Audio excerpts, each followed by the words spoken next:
ये समय है कि हम सब परमेश्वर के वचन में चलें और परमेश्वर के वचन से निकाल लेंगे दूसरा तीमुथियुस तीसरा अध्याय, दूसरा तीमुथियुस उसका तीसरा अध्याय और उसके 14 से 17 पद को पढ़ेंगे। दूसरा तीमुथियुस तीसरा अध्याय उसके 14 से 17 पद को पढ़ेंगे। अगर आप सब भी BSI की बाइबल का इस्तेमाल कर रहे हैं तो नए नियम के भाग में 296 पेज नंबर पे, और अगर हम सब ने निकाल लिया है तो आइए परमेश्वर के वचन के पढ़े जाने के आदर में अपने अपने स्थानों पे खड़े हो जाएंगे और पढ़ेंगे दूसरा तीमुथियुस 3 अध्याय उसके 14 से 17 पद को। ये परमेश्वर का वचन है और परमेश्वर के वचन में इस प्रकार से लिखा है, पर तू उन बातों पर जो तूने सीखी और विश्वास किया है यह जानकर दृढ़ बना रह कि तूने उन्हें किन लोगों से सीखा है और बचपन से पवित्र शास्त्र तेरा जाना हुआ है जो तुझे मसीह पर विश्वास करने से उद्धार प्राप्त करने के लिए बुद्धिमान बना सकता है। संपूर्ण पवित्र शास्त्र परमेश्वर की प्रेरणा से रचा गया और उपदेश और समझाने और सुधारने और धर्म की शिक्षा के लिए लाभदायक है, ताकि परमेश्वर का जन सिद्ध बने और हर एक भले काम के लिए तत्पर हो जाए। ये परमेश्वर का वचन है। हम सब अपने स्थानों पर बैठ जाएंगे।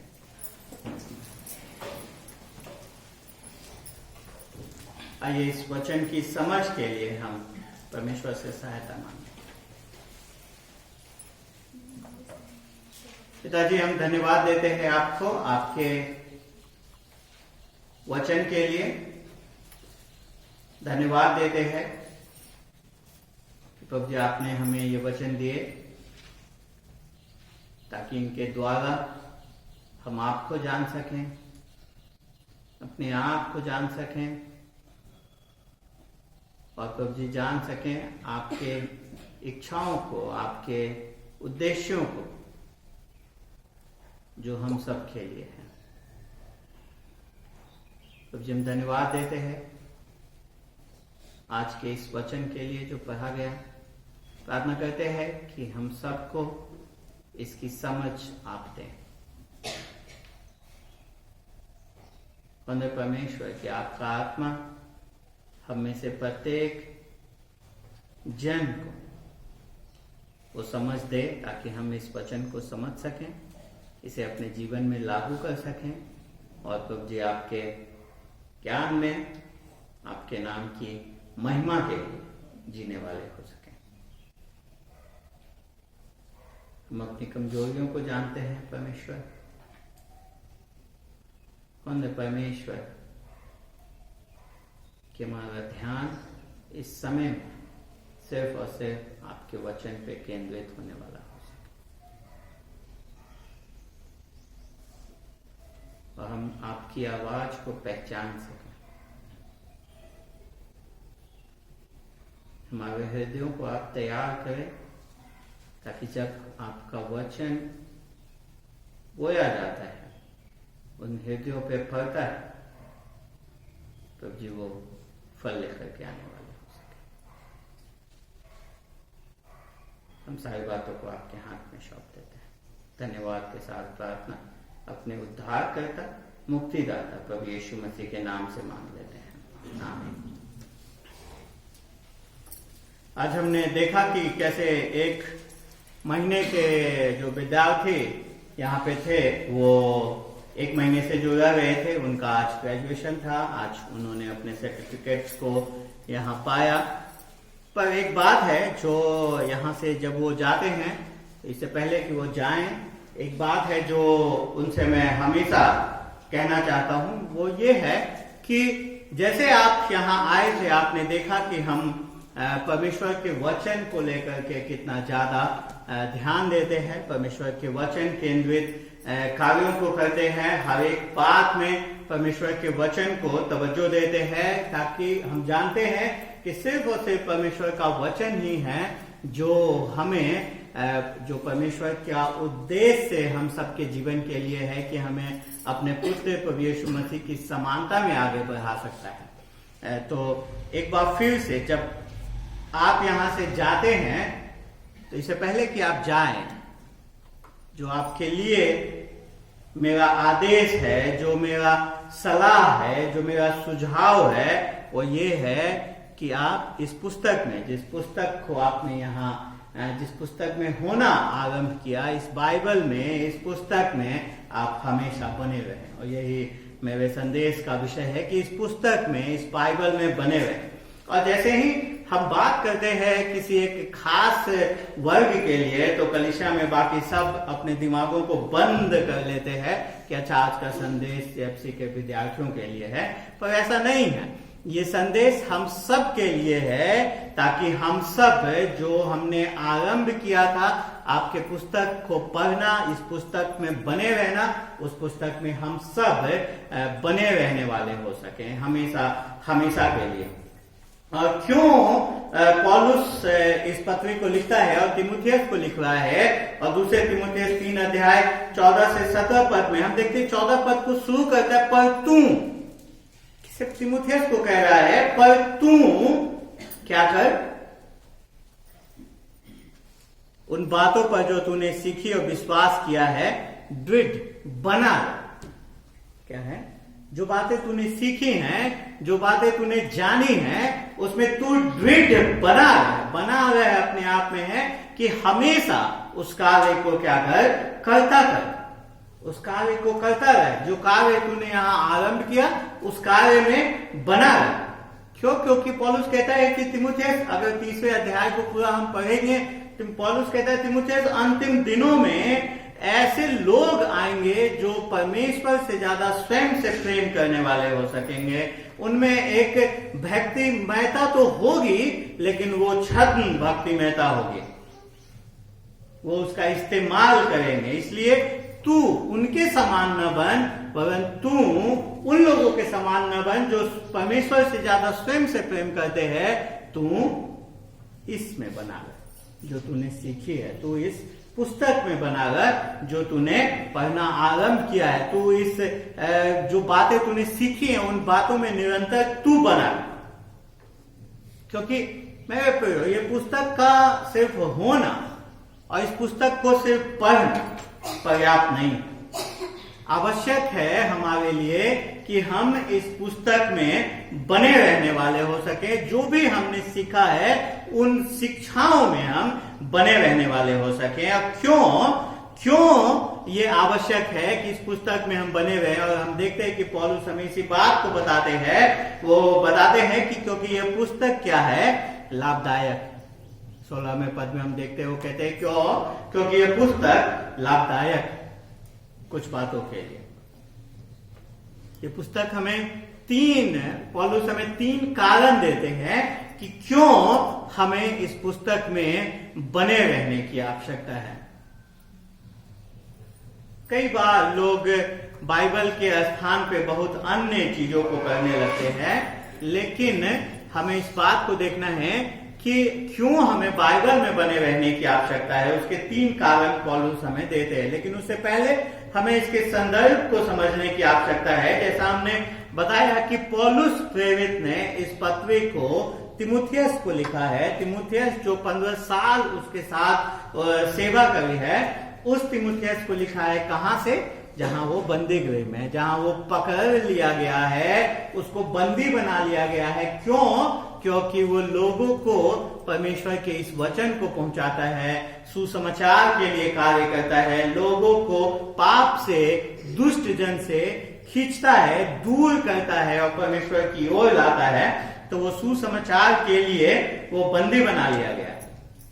और ऐसे में अब उसको चिंता इस बात की नहीं है कि वो बंदी बना लिया गया है या उसका जो उसको मृत्यु दंड जो उसको मिलने वाला है वो बहुत शीघ्र है, उसे इस बात की तनिक चिंता नहीं है। उसको चिंता है आगे की पीढ़ी के बारे में कि अगली पीढ़ी कैसे इसी काम को निरंतर करते रहेगी। और इसीलिए वो तीमुथियुस को, जो उसका सेवक रहा है, जो उसके साथ सेवा करी है 15 वर्षों तक, उसको इस समय में लिखता है कि हो सकता है जब कभी सताव आता है, जब अगर हमारे अगुए जिनको हम बहुत ऊंचा मानते हैं, जिनकी ओर हम ताकते हैं, और जब उनके जीवन में हम देखते हैं सताव और उनको बंदी बना लिया जाए हर प्रकार से, तो एक झिझक उत्पन्न होने लगती है, एक डर उत्पन्न होने लगता है। इसलिए पौलुस इस समय में अपनी चिंता छोड़ करके वो तीमुथियुस को प्रेरित कर रहा है कि तीमुथियुस तू डर मत, शर्मिंदा मत। पहले अध्याय के 8 पद में कहता है कि तू शर्मिंदा ना हो, परिश्रम कर, सैनिक के समान दुख को उठा। पौलुस देखिए ये नहीं कहता है कि मसीह के लिए दुख उठाने से वो दुख का पता नहीं चलेगा या दुख का अनुभव नहीं होगा, दुख बहुत अच्छा लगेगा, ऐसा नहीं कह रहा है कुछ भी पौलुस जानता है। और पौलुस कहता है कि बहुत मुश्किल समय आने वाले हैं, स्मरण रख के अंतिम दिनों में कठिन समय आएंगे, कठिन समय आएंगे, लेकिन तू उन कठिन समयों में भी इस पुस्तक के ऊपर बना रहे, जो बातें तूने सीखी हैं उनमें तू क्या है, बना रहे। अगर हम 1 से 13 पद को पढ़ें तो हम देखते हैं कि पौलुस एक बड़ा ही विस्तृत विवरण देते हैं अंतिम दिनों के बारे में कि कैसे होंगे। पौलुस कहते हैं कि स्मरण रख के अंतिम दिनों में कठिन समय आएंगे। क्योंकि मनुष्य क्या हो जाएगा उस समय में, स्वार्थी, लोभी, डींगमार, अभिमानी, निंदक, माता पिता की आज्ञा टालने वाला, कृतज्ञ, अपवित्र, दया रहित, क्षमा रहित, दोष लगाने वाले, असंयमी, कठोर, भले के बैरी, विश्वासघाती, ढीठ, घमंडी और परमेश्वर के नहीं वरन सुख विलास ही के चाहने वाले होंगे। अंतिम दिनों में लोग जो हैं समस्या उत्पन्न करेंगे। क्यों? क्योंकि उनका प्रेम जिस दिशा में होना चाहिए वो प्रेम उस दिशा में नहीं होगा। बजाय इसके कि वो परमेश्वर से प्रेम करें, वो अपने आप से प्रेम करना शुरू कर देंगे। और हम सब एक ऐसे ही समाज में रहते हैं जो अपने आप से प्रेम करते हैं, जो पैसे से प्रेम करते हैं, जो सुख विलास से प्रेम करते हैं, और इन सब को छुपाने के लिए वो धर्म का सहारा भी लेते हैं। इसी बात को तो 5वें पद में पौलुस कह रहा है कि वे भक्ति का वेश तो धरेंगे पर उसकी शक्ति को न मानेंगे, ऐसों से परे रहेंगे। ऐसे दिन आएंगे। और ये समस्या सिर्फ संसार में नहीं बनी रहेगी, सिर्फ समाज में ही नहीं सीमित रहेगी, ये समस्या ऐसे लोग कलीसिया में भी आएंगे। कलीसिया में ऐसे लोग छुपे वेश में आएंगे और जो भोले भाले कमजोर विश्वासी हैं उनको अपना निशाना बनाएंगे। 6 पद में वो कह रहा है इस बात को। और वो जो सही सच्चे सेवक हैं उनका विरोध करेंगे।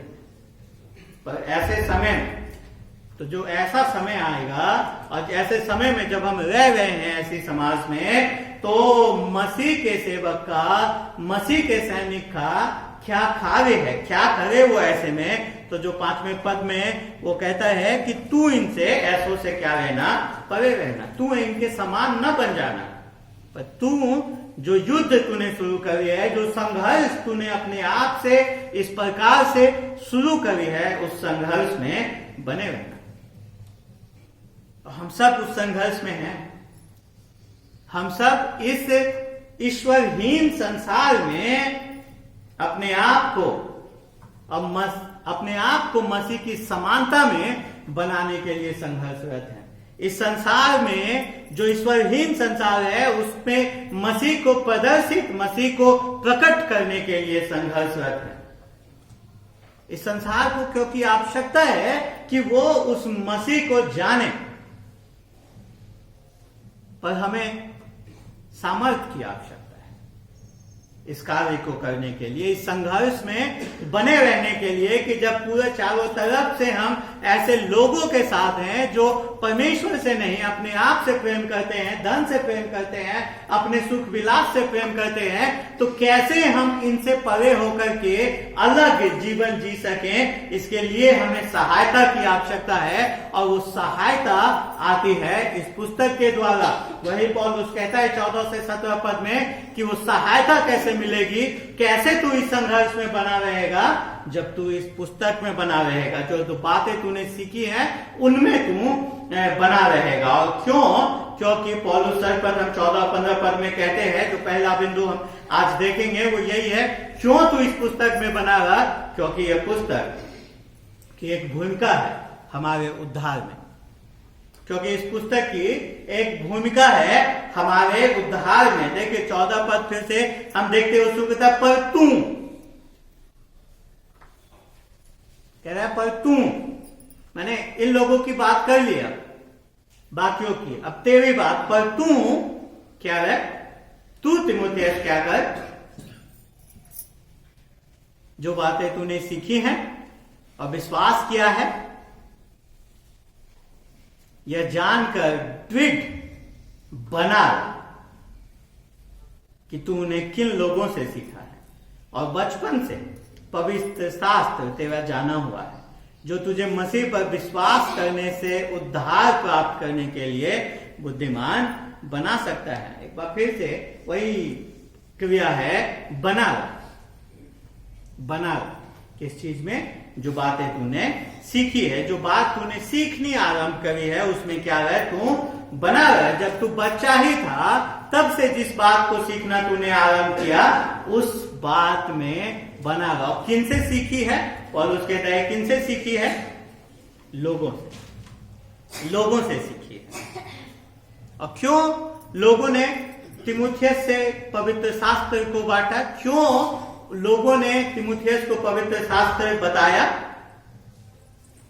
उसी कारण से, जिस कारण से हमें और आपको किसी ने पवित्र शास्त्र बताया, उसी कारण से जिस कारण से हम आपको या किसी और के दिमाग में पवित्र शास्त्र को डालते हैं। क्यों? क्योंकि पवित्र शास्त्र की एक भूमिका है उद्धार में। देखिए पौलुस के क्रम को देखिए कैसे वो इस्तेमाल करता है। वो कहता है कि परमेश्वर लोगों का इस्तेमाल करता है पवित्र शास्त्र को सिखाने के लिए। परमेश्वर लोगों का इस्तेमाल करता है कि वो आपको पवित्र शास्त्र सिखाए, फिर परमेश्वर पवित्र शास्त्र का इस्तेमाल करता है कि वो आपको उद्धार के लिए बुद्धिमान बनाए। परमेश्वर लोगों का इस्तेमाल करता है कि आपको पवित्र शास्त्र सिखाए, और फिर परमेश्वर पवित्र शास्त्र का इस्तेमाल करता है कि वो आपको आपके उद्धार के लिए बुद्धिमान बनाए। जो परमेश्वर किसको देता है? जो अपना भरोसा प्रभु यीशु मसीह पे लाते हैं, जो अपना विश्वास प्रभु यीशु मसीह पे लेकर के आते हैं। यही तीमुथियुस के साथ हुआ, यही मेरे जीवन में हुआ, और यही आपके जीवन में भी हुआ। अगर आपने उद्धार के चमत्कार को अनुभव किया है तो यही चीज, यही प्रक्रिया मेरे जीवन में हुई, यही प्रक्रिया आपके जीवन में भी हुई। पहले परमेश्वर ने लोगों का इस्तेमाल किया कि वो लोग हमें पवित्र शास्त्र को सिखाएं। तीमुथियुस के बारे में हम देखते हैं, हम तीमुथियुस के बारे में, उसके बचपन के बारे में बहुत नहीं जानते, लेकिन पवित्र शास्त्र से हम इतना जानते हैं कि तीमुथियुस के पिता जो थे वो यूनानी थे, वो यहूदी नहीं थे।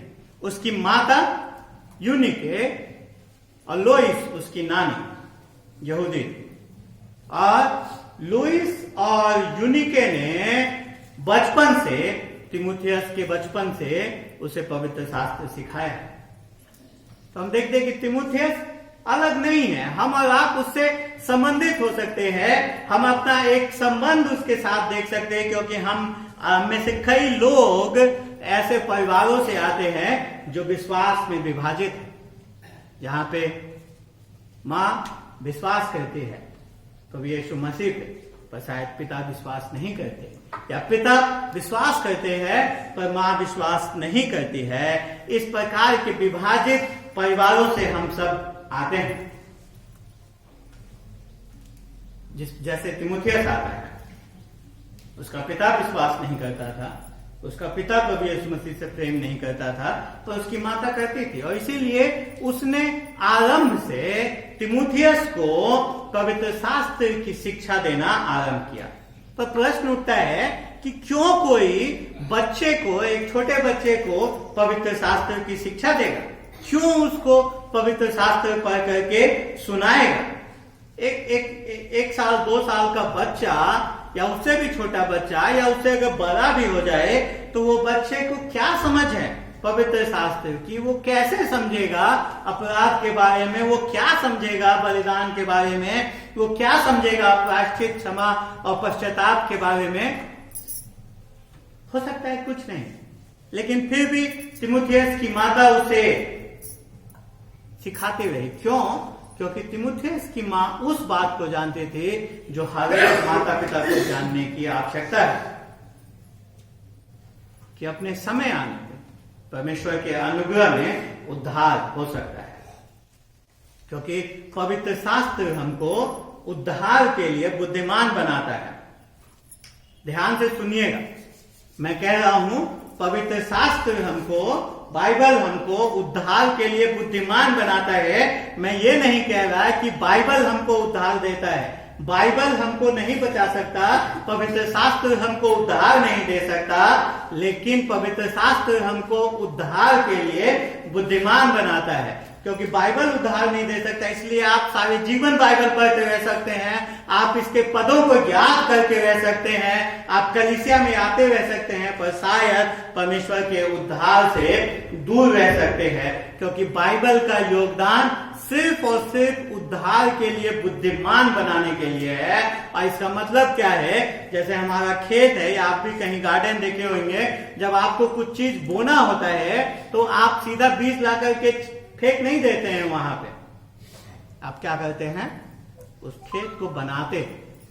आप लोग में से बहुत लोग किसान पृष्ठभूमि से हैं और नहीं भी हैं, तो अगर आप यहाँ आते हैं, यहाँ रहते हैं, तो हमारा खेत है, इसको हम लोग तैयार करते हैं, इसमें हम लोग फसल लगाते हैं। यहाँ पे हम देखते हैं कि कैसे खेत पे परिश्रम किया जाता है, उस जमीन पे उसको खोदा जाता है, पानी दिया जाता है, खाद दिया जाता है, इससे पहले कि उसमें बीज बोया जाए, बीज डाला जाए, खेत को तैयार किया जाता है, तब वो फल लेकर के आता है। उसी प्रकार से बाइबल जो है हमको तैयार करती है परमेश्वर के उद्धार के लिए। वो हमें उन ज्ञान को, उन बातों को बताती है जो उद्धार के लिए जानना हमें आवश्यक है। क्योंकि उद्धार सिर्फ और सिर्फ प्रभु यीशु मसीह के द्वारा होता है। तो इसीलिए अगर आप किसी के सामने बाहर जाते हैं और सीधा उसके सामने पढ़ देते हैं, क्योंकि परमेश्वर ने जगत से इतना प्रेम किया कि उसने अपना इकलौता पुत्र दे दिया कि जो कोई उस पर विश्वास करे नाश न हो वरन अनंत जीवन पाए, वो आपको कैसे देखेगा? वो बस वो भौचक्का रहेगा कि क्या क्या क्या बोल क्या गया, कहना क्या चाह रहा है, क्योंकि उससे कुछ पता नहीं है। क्योंकि वो भूमि, वो जमीन तैयार नहीं है उस बात को समझने के लिए, उस बात को लेने के लिए। इसलिए हमें लोगों को तैयार करने की आवश्यकता है। एक व्यक्ति जो परमेश्वर से दूर है, उसके लिए क्रूस की कथा क्या है? मूर्खता है। पहला कुरिन्थियों में हमने देखा था, क्रूस की कथा उसके लिए मूर्खता है। इसीलिए उनको उसी चीज की आवश्यकता है जिसकी आवश्यकता तिमुथियस को थी, जिसकी आवश्यकता मुझे थी, जिसकी आवश्यकता आपको है, कि पवित्र शास्त्र को पढ़ाया जाए, जिसका इस्तेमाल परमेश्वर करता है उन्हें बुद्धिमान बनाने के लिए। तो इसीलिए किसी भी व्यक्ति के लिए जिसे आप प्रेम करते हैं, उसके लिए अगर आप सबसे अच्छा कोई कार्य करना चाहते हैं तो आप उनके साथ इस पुस्तक को खोलिए, उनके साथ इस पुस्तक को पढ़िए, उनके साथ इस पुस्तक को उन्हें समझाइए, ताकि वो उस उद्धार को पाने के लिए बुद्धिमान बन सके। और यही काम तिमुथियस की मां ने किया। अगर आप मां हैं, अगर आप पिता हैं, आपके बच्चे हैं, तो जो अवसर आपके सामने है उसको नजरअंदाज नहीं करो, वरन उसका इस्तेमाल कीजिए बच्चे को पवित्र शास्त्र सिखाने में, ताकि वो उद्धार के लिए तैयार हो सके। इसीलिए चूंकि तीमुथियुस पवित्र शास्त्र को जानता था, तैयार था, लुस्त्रा में रह रहा था, जब पौलुस आया और उसने पुराने नियम से मसीह की परिपूर्णता को पूरा होते हुए यीशु मसीह को पुराने नियम की परिपूर्णता के रूप में जब प्रकट किया, तीमुथियुस समझ गया, वो जान गया, उसने विश्वास किया। पवित्र आत्मा ने उसे उस समय में उसके विश्वास को जीवित किया और तीमुथियुस ने उस उद्धार को के चमत्कार का अनुभव किया। तो एक बार फिर से कैसे ये हुआ उसको याद रखिए, उसको भूलिए नहीं। कैसे परमेश्वर एक व्यक्ति को उद्धार देता है, उसे बचाता है? बाइबल सुनने के द्वारा, सिर्फ और सिर्फ बाइबल पढ़ने के द्वारा नहीं। परमेश्वर बाइबल का, पवित्र शास्त्र का इस्तेमाल लोगों को बुद्धिमान बनाने में करता है उद्धार के लिए। लेकिन उद्धार नहीं मिलता है, 15 पद में देखिए लिखा है, जो तुझे मसीह पर विश्वास करने से उद्धार प्राप्त करने के लिए बुद्धिमान बनाता है। उद्धार मिलता है मसीह पे विश्वास करने के द्वारा, यीशु मसीह के क्रूस के उस कथा पे विश्वास करने के द्वारा, इस बात पे विश्वास करने के द्वारा कि यीशु मसीह मेरे लिए आया, मेरे लिए जिया, मेरे लिए मारा गया, मेरे लिए गाड़ा गया, मेरे लिए पुनरुत्थित हुआ और मुझे लेने के लिए दोबारा आएगा। इस बात पे विश्वास और भरोसा करने के द्वारा उद्धार मिलता है। लेकिन पवित्र शास्त्र हमको इस बात पे विश्वास करने के लिए, इस बात पे भरोसे करने के लिए हमको बुद्धिमान बनाते हैं। क्योंकि यही बात पौलुस कह रहा है कि मसीह पर विश्वास करने से उद्धार प्राप्त करने के लिए बुद्धिमान बनाते हैं। परमेश्वर उद्धार सिर्फ और सिर्फ विश्वास के द्वारा, यीशु मसीह में विश्वास करने के द्वारा होता है, कार्यों के द्वारा नहीं। हमारे कोई भी कार्य हमें इस योग्य नहीं बना सकते कि हम परमेश्वर के उद्धार को पा सके। चाहे कितनी भी बाइबल पढ़ लीजिए, प्रत्येक दिन चर्च में आ जाइए, 24 घंटा प्रार्थना कीजिए, उससे कुछ नहीं होगा। सिर्फ और सिर्फ विश्वास के द्वारा आप उद्धार पा सकते हैं। और विश्वास भी किसी एक परमेश्वर में नहीं, विश्वास भी एक सामान्य परमेश्वर में नहीं, वरन विश्वास यीशु मसीह में।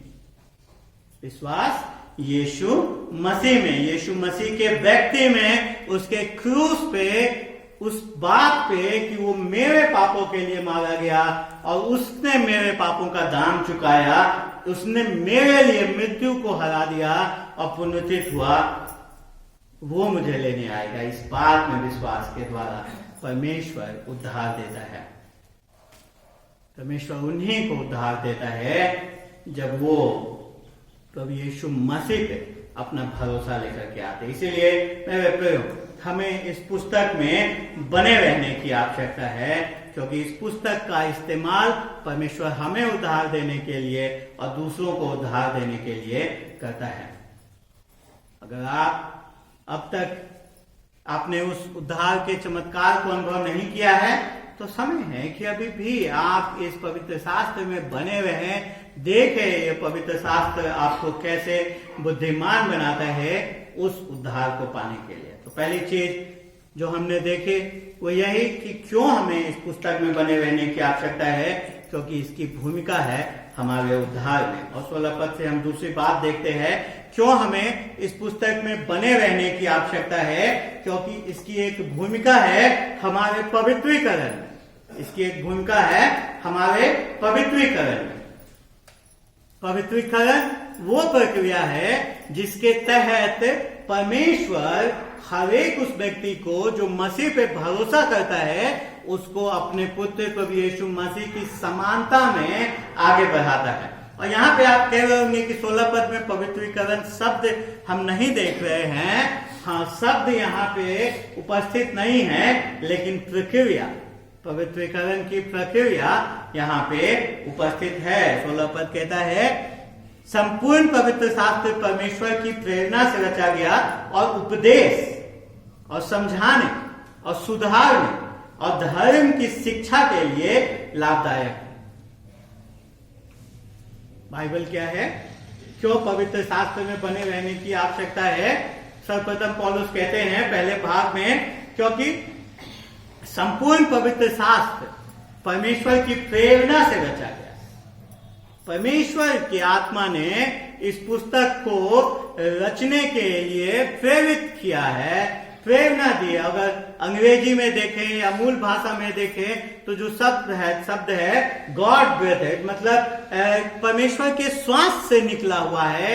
ये पवित्र शास्त्र परमेश्वर के श्वास से निकला हुआ है, इसे प्रेरित भी नहीं वरन परमेश्वर के मुख से निकला, परमेश्वर के श्वास से निकला है। पर इसका ये अर्थ नहीं है कि परमेश्वर ने इसे डिक्टेट किया है और किसी ने लिखा है, नहीं। परमेश्वर ने विभिन्न व्यक्तियों का विभिन्न कालों में विभिन्न स्थानों पे इस्तेमाल किया है इस पवित्र शास्त्र को लिखने में, उनके शैलियों का इस्तेमाल किया है, उनके लेखन शैली का, ताकि ये पवित्र शास्त्र आ सके। पर हर एक चीज को उसके आत्मा ने ही प्रेरित किया है, इसीलिए ये हम इसे पवित्र शास्त्र कहते हैं हम। लेकिन इसका ये मतलब नहीं है कि हम इसकी आराधना करने लगते हैं। ये हमारे लिए लकी चार्म बन जाता है कि सोने से पहले तकिए के नीचे रख देंगे तो कोई बुरा स्वप्न नहीं आएगा, या कहीं बाइबल को लेकर के चले जाएंगे तो कुछ दिक्कत नहीं होगी जीवन में। ऐसा नहीं, ये वो पुस्तक नहीं है।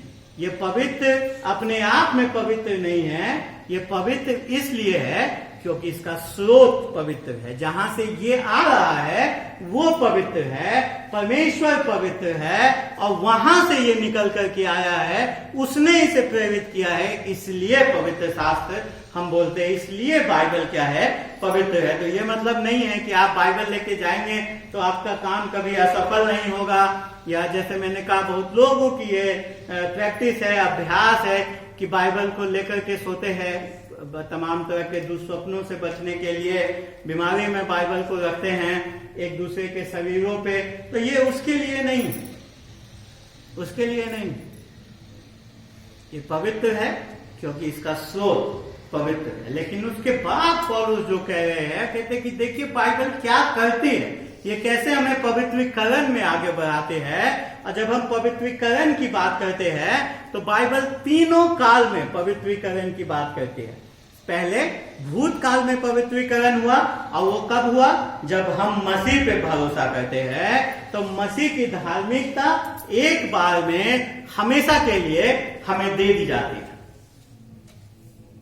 उसके बाद हम भविष्य में पवित्रीकरण को देखते हैं। वो कब होगा? जब हम मसीह के पास जाते हैं या मसीह का पुनरागमन होता है, तो हम उस सिद्धता में अचानक से पहुंच जाते हैं जो सिद्धता हमें परमेश्वर बनाना चाहता है।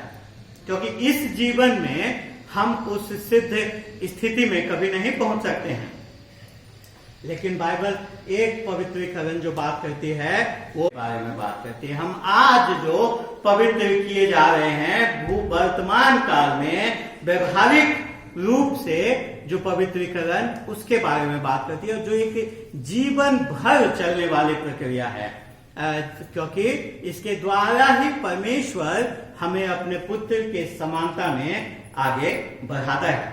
और किसके द्वारा ये पवित्रीकरण लाया जाता है? जब हम गलातियों की पुस्तक पढ़ते हैं 5 अध्याय 22 पद, ये पवित्रीकरण आता है पवित्र आत्मा के द्वारा। और पवित्र आत्मा किस चीज का इस्तेमाल करता है इस पवित्रीकरण की प्रक्रिया में हमें आगे बढ़ाने के लिए, अपने इस प्रक्रिया को पूरा करने के लिए?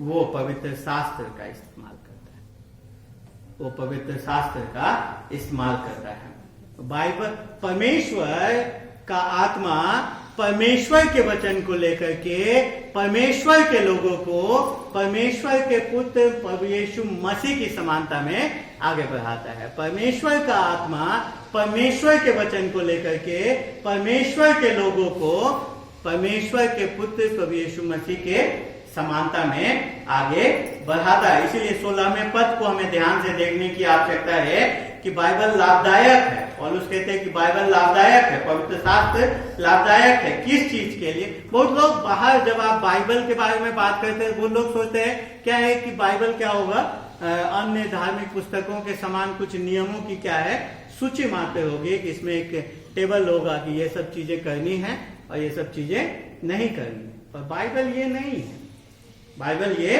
नहीं है। पौलुस कहते हैं कि बाइबल क्या है, बाइबल लाभदायक है किस चीज के लिए? सर्वप्रथम उपदेश देने के लिए, उपदेश देने के लिए। कहने का मतलब हमें क्या विश्वास करना है इस चीज को बताने के लिए। फिर वो है समझाने के लिए, लाभदायक है समझाने के लिए कि हमें क्या परिवर्तन करना है अपने जीवन में, उसके लिए लाभदायक है। फिर वो कहता है सुधारने के लिए, कैसे हमें वो परिवर्तन लेकर के आना है इसको बताते हैं। और फिर वो कहता है धर्म की शिक्षा के लिए, धर्म की शिक्षा के लिए कि कैसे हम इसमें हम अपने जीवन को कैसे जिए उसको बताने के लिए लाभदायक है। तो एक प्रकार से बाइबल के आप कहीं भी जब ट्रेनिंग में जाते हैं तो ट्रेनिंग मैनुअल होता है जो आपको दिया जाता है। बाइबल परमेश्वर का वो ट्रेनिंग मैनुअल है, वो ट्रेनिंग का प्रशिक्षण की पुस्तिका है जो हमें बताते हैं कि हमें क्या करना चाहिए जिससे परमेश्वर प्रसन्न होता है, कैसे हम उस जीवन को जी सकते हैं जिस जीवन को जीने के लिए हमें बनाया गया है। बाइबल उस जो पवित्र शास्त्र है उसका खाका है, उसका नक्शा है जो हमें इस बात को बताता है। यह हमें बताता है कि क्या सही है, क्या सही नहीं है, कैसे सही करना है और कैसे सही बने रहना है। इन बातों को बाइबल हमें सिखाती है। तो अगर आप एक ऐसे जीवन को अनुभव करना चाहते हैं जो मसीह में आगे बढ़ने का जीवन है, जो परमेश्वर को प्रसन्न करने का जीवन है, तो आपको इस पुस्तक में बने रहने की आवश्यकता है। इस पुस्तक में आपको बने रहने की आवश्यकता है, इसको पढ़ने की आवश्यकता है, इसको अध्ययन करने की आवश्यकता है, इस पे मनन करने की आवश्यकता है, ताकि आप जो सीखते हैं उसको अपने प्रत्येक दिन के जीवन में लागू कर सकें और उसके द्वारा मसीह की समानता में आगे बढ़ने वाले हो सके। तो हमने देखा दो बातें, क्यों हमें इस पुस्तक में बने रहने की आवश्यकता है। पहली बात, क्योंकि इसका एक भूमिका हमारे उद्धार में है, इसकी एक भूमिका हमारे प्रत्येक दिन के पवित्रीकरण में है। और तीसरी और आखिरी बात जो हम देखते हैं वो देखते हैं क्योंकि इसकी भूमिका हमारे कार्यों में जो हम करते हैं उसकी में इसकी एक भूमिका है। 17 पद को देखिए, ताकि परमेश्वर का जन सिद्ध बने और हर एक भले काम के लिए तत्पर हो जाए। देखिए सर्वप्रथम शब्द को देखिए कहां से शुरू होता है, ताकि। ताकि 17वां पद शुरू होता है ताकि, मतलब वो बताना चाह रहे पौलुस कि बाइबल जो है, क्यों तुम इस पुस्तक में बने हो, क्योंकि ये तुमको उद्धार के लिए बुद्धिमान बनाएगा।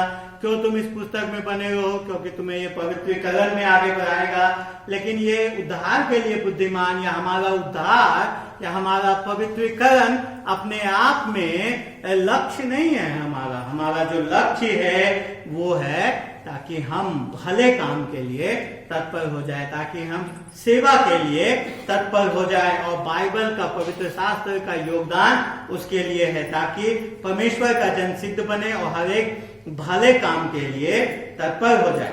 परमेश्वर ने हम सबको भले काम के लिए सृजा है। अगर आप इफिसियों 2:10 पद पढ़ेंगे, वहां भी इस प्रकार से लिखा है कि हम उसके हाथों की रचना है, हमें मसीह यीशु में सृजा गया है भले काम को करने के लिए, उसकी सेवा को करने के लिए।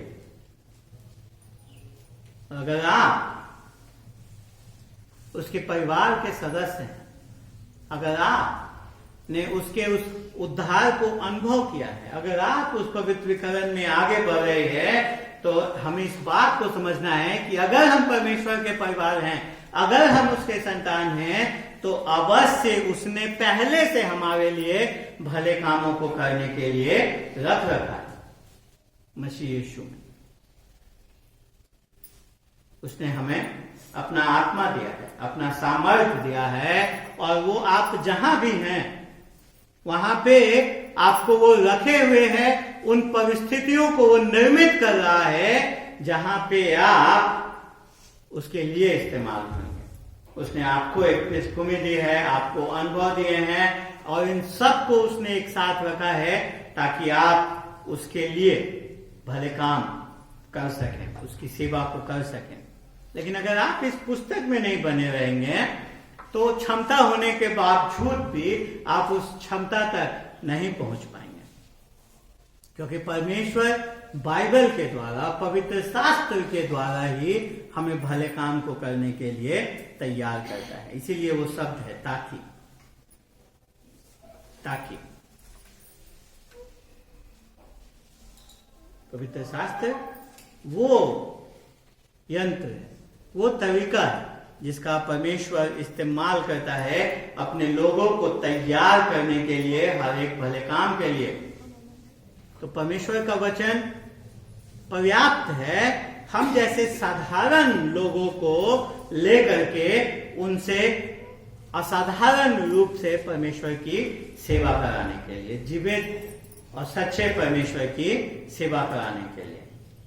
लेकिन अगर हम इस पुस्तक को अपने जीवन में नजरअंदाज करेंगे तो हम इन अवसरों के लिए अपने आप को तैयार नहीं कर पाएंगे। यही चीज आज हमने दूसरे तीमुथियुस 3 अध्याय में देखा। हमने देखा कि जो समाज है उसका पतन होता जाएगा, वो और पतित होता जाएगा, वो होता जाएगा, लेकिन जो पवित्र शास्त्र है वो हमेशा भरोसेमंद होगा, वो हमेशा भरोसे के योग्य होगा। इसीलिए हमेशा, चूंकि हम उस संघर्ष में हैं, इस समाज के पतित दशा में अपने आप को न ले जाएं, मसीह के लिए सुरक्षित रखने के लिए, इसलिए हमें आवश्यक है कि हम इस पुस्तक में बने रहे। क्यों? क्योंकि इसका एक योगदान है हमारे उद्धार में, इसका एक महत्वपूर्ण योगदान है हमारे पवित्रीकरण में, इसका एक महत्वपूर्ण योगदान है, भूमिका है हमारे प्रत्येक दिन की परमेश्वर के सेवा में। क्योंकि इसी के द्वारा परमेश्वर हमें तैयार करता है उद्धार के लिए, हमें तैयार करता है अपने पुत्र की समानता में, और हमें तैयार करता है प्रत्येक दिन की सेवा को लेने के लिए। इसके द्वारा हम परमेश्वर के उद्धार को अनुभव करते हैं, परमेश्वर के पवित्रीकरण को अनुभव करते हैं, परमेश्वर के सेवा का आनंद उठाते हैं। इसलिए आज हमें यह प्रश्न पूछने की आवश्यकता है कि मेरे जीवन में इसका क्या स्थान है? मेरे जीवन में इस पवित्र शास्त्र का, इस पुस्तक का क्या स्थान है? मैंने अपने जीवन में इसको कहाँ रखा है? मैं इस पुस्तक के साथ मैं क्या कर रहा हूं? मेरे प्रियो, हमें निर्णय लेने की आवश्यकता है कि हम अपने आप को प्रत्येक दिन अपने आप को इस पुस्तक में बनाए रखेंगे। हम प्रत्येक दिन इस पुस्तक में रहेंगे, प्रत्येक दिन हम इसको पढ़ेंगे, हम इसका अध्ययन करेंगे, इस पे मनन करेंगे। जो बातें हमने सीखी है उन्हीं बातों के प्रकाश में हम प्रार्थना करेंगे और परमेश्वर के अनुग्रह से विश्वास करेंगे, और जैसा ये कहता है वैसा जीवन जिएंगे। हमें एक और निर्णय लेने की आवश्यकता है कि जब भी कलीसिया अवसर देगी इस वचन के अधीन आने का, हम आएंगे। जब भी कलीसिया एकत्रित होते और जहां बाइबल को, इस पुस्तक को खोला जाता है, तो हम उससे झिझकेंगे नहीं, हम उसमें उपस्थित होंगे प्रत्येक सप्ताह और अन्य बाइबल अध्ययन के समय में। अगर आप चाहते हैं तो एक एक करके बाइबल अध्ययन 1 to 1, इन सब के द्वारा हम इस पुस्तक में बने रहेंगे, क्योंकि ये हमारे लिए और जिनसे हम प्रेम करते हैं उन सब के लिए ये लाभप्रद है, उन सब के लिए लाभप्रद है।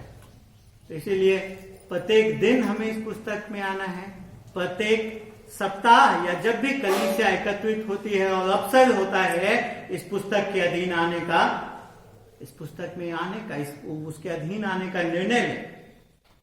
और फिर तीसरे और आखिरी निर्णय हमें लेना है कि जैसे हमें हर एक भली चीज को सिर्फ अपने लिए नहीं रखना है, उसी प्रकार से हर एक उत्तम चीज जो परमेश्वर की ओर से आई है, अगर हम परमेश्वर के इस वचन में, पवित्र शास्त्र में आगे बढ़े हैं, तो इसे हम अपने तक न रखें, परंतु दूसरों के साथ बांटें, दूसरों को आमंत्रित करें कि वो हमारे साथ आकर के इस वचन को पढ़ें, इस पवित्र शास्त्र को खोलें, इस पवित्र शास्त्र को समझें, जो उन्हें उद्धार देने के लिए समझ बुद्धिमान बनाएगा, जो उन्हें पवित्रीकरण में बाद में आगे बढ़ाएगा, जो उन्हें परमेश्वर की सेवा में आनंद देगा।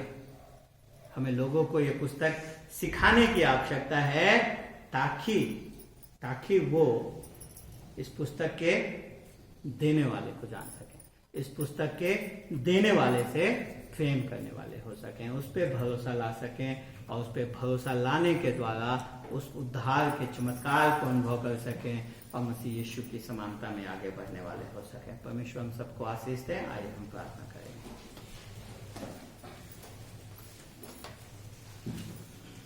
पिताजी, हम धन्यवाद देते हैं आपके वचन के लिए, धन्यवाद देते हैं प्रभु, आपका वचन जो हम आपके उद्धार के ज्ञान को हम सबके ऊपर प्रकट करता है, और परमेश्वर हमें बुद्धिमान बनाता है उन चीजों को जानने के लिए, समझने के लिए, जो एक उद्धार, जो आपके उद्धार के अनुभव करने के लिए हमारे लिए आवश्यक है, और फिर हमें उस व्यक्ति तक पहुंचाता है जिसके द्वारा ये उद्धार संभव है। उस व्यक्ति आपके पुत्र प्रभु यीशु मसीह तक लेकर के आता है हमें, ताकि हम इन बातों को जानते हुए उस पे भरोसा ला सकें जो हमें उद्धार दे सकता है। और प्रभु जी, हम धन्यवाद देते हैं कि आपने हम सबके जीवनों में ये कार्य किया है। अगर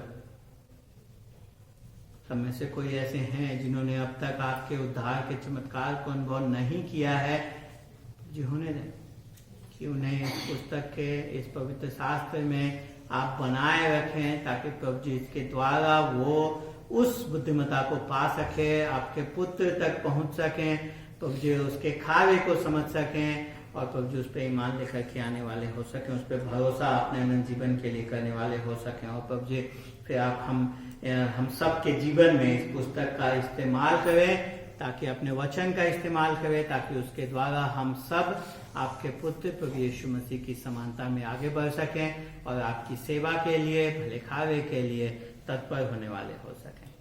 सारी बातों को आपके हाथ में सौंप देते हैं। धन्यवाद के साथ प्रार्थना अपने उद्धारकर्ता, मुक्तिदाता प्रभु यीशु मसीह के नाम से मांग लेते हैं। आमीन।